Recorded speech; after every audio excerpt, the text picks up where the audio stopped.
Even pe hamolen no kya akivia even pe hamolen no tewa ivia even pe.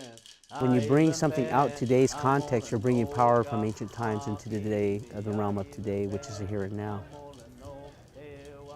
So you're bringing power forth from an ancient time up into now. Same as with the songs or with the stories that are told from our people. So you actually, what our people believe is you're calling in your ancestors into the today context of now. Those are old traditional beliefs that I've grown with my father. So when I was a young boy, my father had done the same thing with me as you are now doing. So part of our customs and tradition is passing down the knowledge and the skills. And so what you're doing today has been passed down from my great-great-grandfather to my great-grandfather, or my great-great-grandfather to my great-grandfather, to my grandfather, to my father, to me. And now it's been passed down to you. Same as oral tradition is passed down from generation to generation. And these were brought down from generation to generation.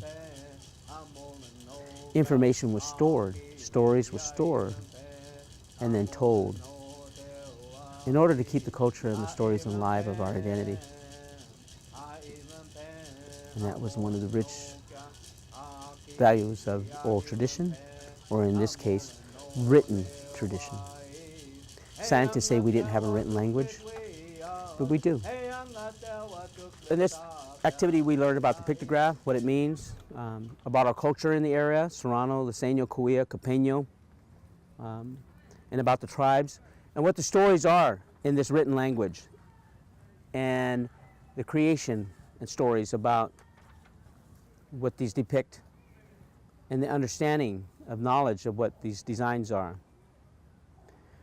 And this message that we're going to carry there, the students, they'll start to relate about what ancient paints are and how to make ancient paints. The use of hematite rock. Hematite has iron in it. And our creation story here, our creator passed on. Coyote wanted more knowledge than the creator, took his heart as we were cremating him. And he ran away. The people got upset with him and stole his heart.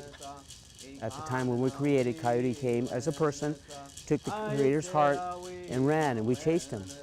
And he ran across the world and stained the world with red earth or red earth. And that became the blood of the red earth. Over time, some of the iron in it turned between from the volcanic rocks when the creation was being made, became black earth with iron in it, hematite. I crushed this black earth up and the red earth from this hematite.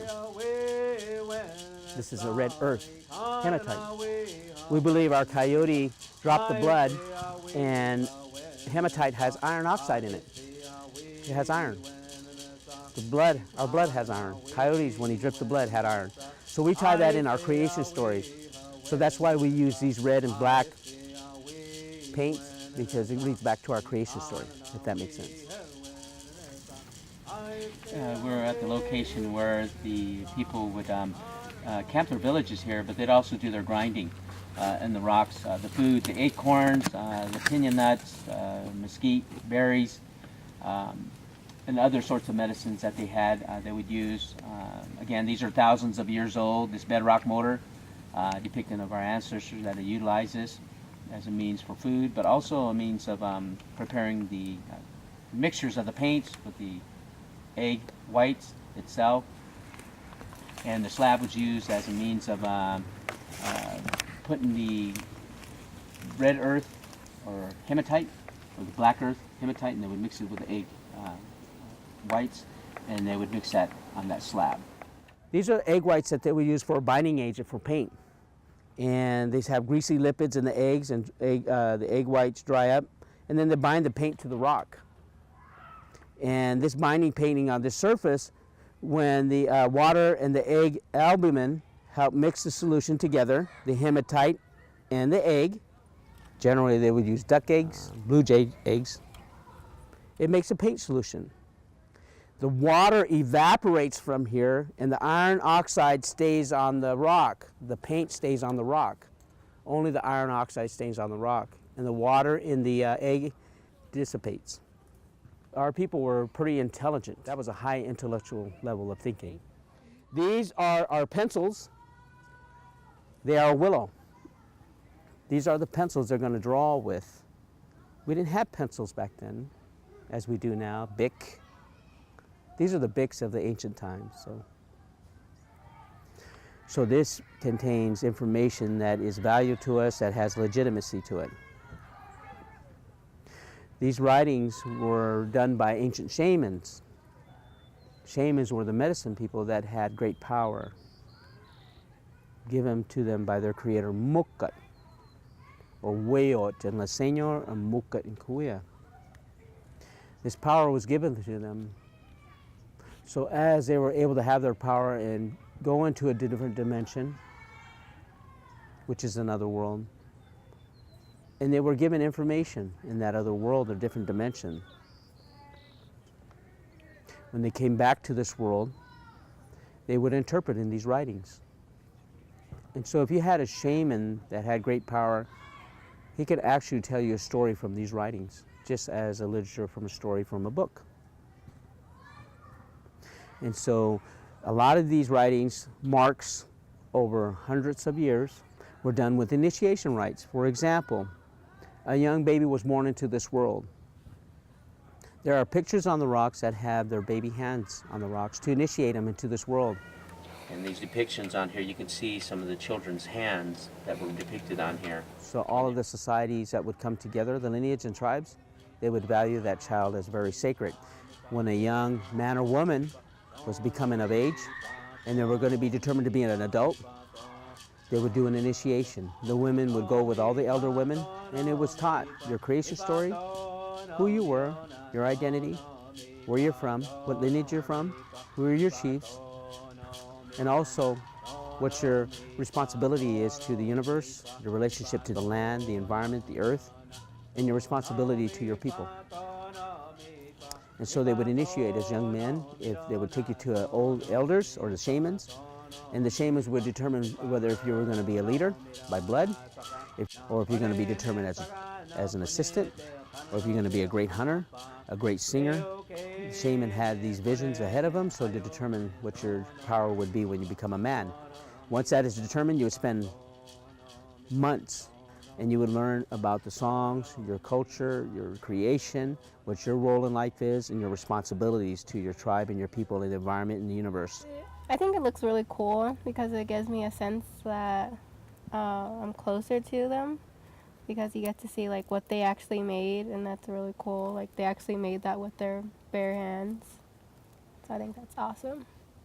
I feel like astonished that these have been here for thousands of years, and that they're still here while people could have taken these down for houses or for other things, for business, but they're here and we actually get to see them once in a while and look at what our ancestors have done and what they used as a utensil.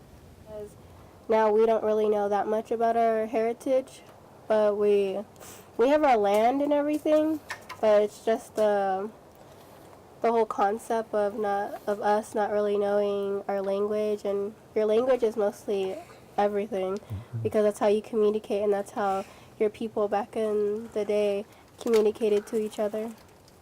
And so now we don't really have that, and we're stuck speaking English. With modern culture, our generations now, I've talked to many elders, is fading. The identity of our people is fading because of modern culture, of modern values. For example, the respect for life, the respect for society, other people is fading. Modern culture is engulfing them right now. Until we bring it to the forefront of our Indian people, how important it is, it will continue to fade. It will continue to fade. If we do not keep that as a value, we do not pass down the traditions, we do not take the value and time to study our own people, it's going to be gone. The language is gone, pretty much extinct with Liseño, Cahuilla, Serrano, Copeño. One speaker for Serrano. It's on the brink of extinction. These drawings are on public lands, county lands, national monuments. They're not being protected. They're fading, being defaced, profanity written on them.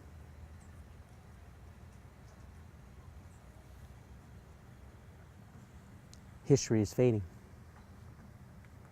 Yes, I think that it's very important to preserve them, to preserve all our traditions, because we can always show our children and our children's children, so our generation can keep our traditions going, and we're not just gonna be extinct, that everything just keeps going on. I even pay Hamolan no kya Aki I even pay Hamolan no te wa I even pay Hamolan no kya Aki I even pay Hamolan no te wa Hey anga te wa tuk with we